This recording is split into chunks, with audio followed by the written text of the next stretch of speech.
What's up everyone? I hope you're all doing well. In this update, I want to focus on three main things. First of all, as usual, we'll dive into Bitcoin's price action, what's happening today, and what happened since our last update. Then I want to talk about why I believe that a rate cut is coming sooner than most people believe. And finally, I will relate all of this to potential price targets to the upside if we do see a new all-time high on Bitcoin. This being said, let's get into it. In our last update, if you remember, Bitcoin was right there. And what we wanted to see was a move up to the upper half of this bearish candle before a rejection, and our final target was at least the midpoint of these imbalances, which come in at around $63,700. And as you can see, unfortunately, even though we did get a move up, Bitcoin did not reach our target area, and that's why personally I did not open a short.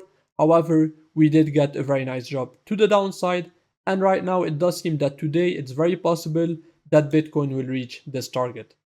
Then, after this drop, personally I did not trade any of this price action because, as you know, these two wild moves, so this big pump and then this big dump, were caused by the CPI news and the FOMC news.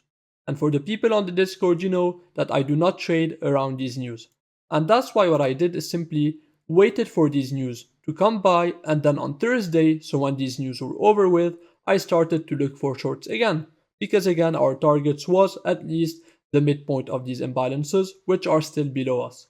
So what I did, I waited for a retracement to the upside, a rejection of the daily open, which was right there, and that's where I opened my short, which I shared on the Discord. As you can see right there, entry price above $68,000, and my second take profit was below $66,000. The reason for that, again, very straightforward, it was below this low right there. As you can see, $66,000.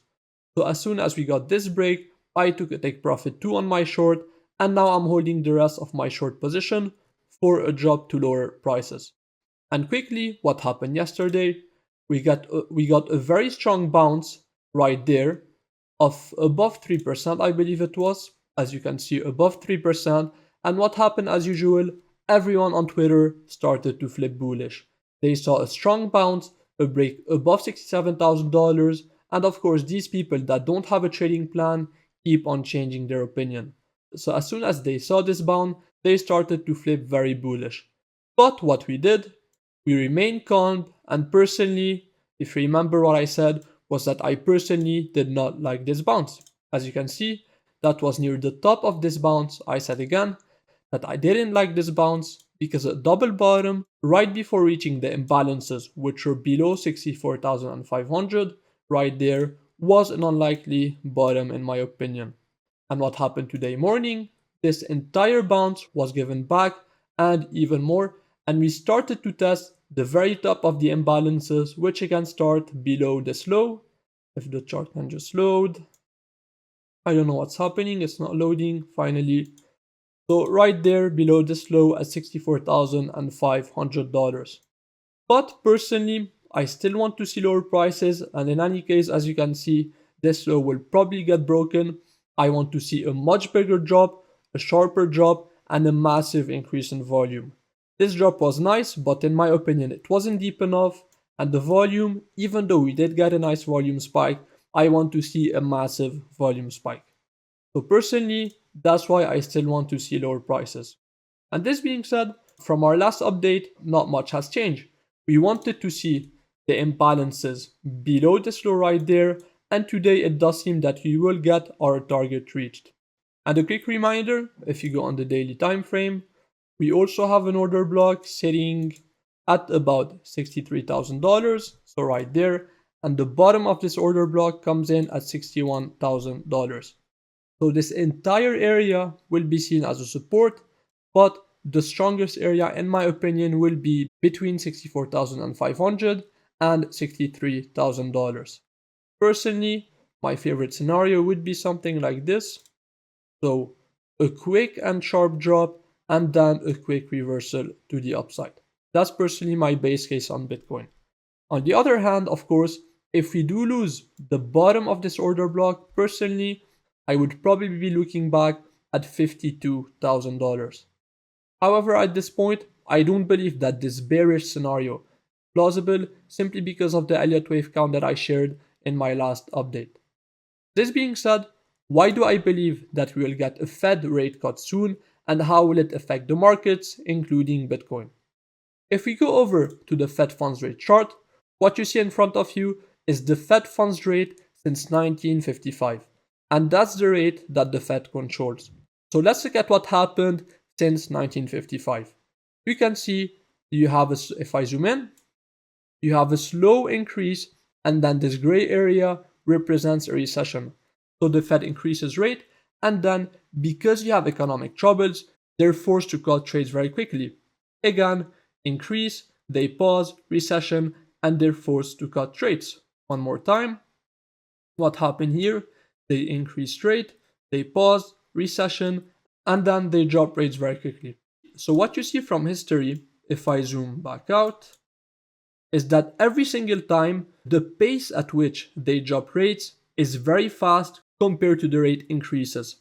And today, I don't believe that the scenario will be different because, as you probably know, the economy is looking very shaky, especially after the COVID crisis in 2020.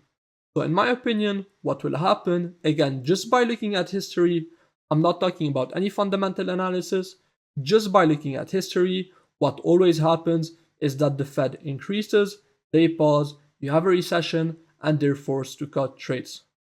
So again, today, in my opinion, the same thing will happen. They increase the rates, you have a pause, and the next move will be a strong rate cut. But that's not because they want to cut rates, that's simply because you will have a recession, as again you can see what happened in 2008. So going back to the charts, how will this rate cut affect Bitcoin and risk assets in general? Well, usually the first cut will push markets much higher. And by markets, I'm talking about risk assets like the stock market and cryptocurrencies, of course. But if you relate this to Bitcoin's price targets, pretty much everyone on Twitter is talking about the target of $100,000 on Bitcoin. So right there, even higher, right there. But personally, I don't believe that on the next break to the upside, we will reach $100,000. And the reason for that is first because, as I said, when the Fed starts to cut trade, this pretty much means that we will have economic troubles ahead, which will be bad for risk assets.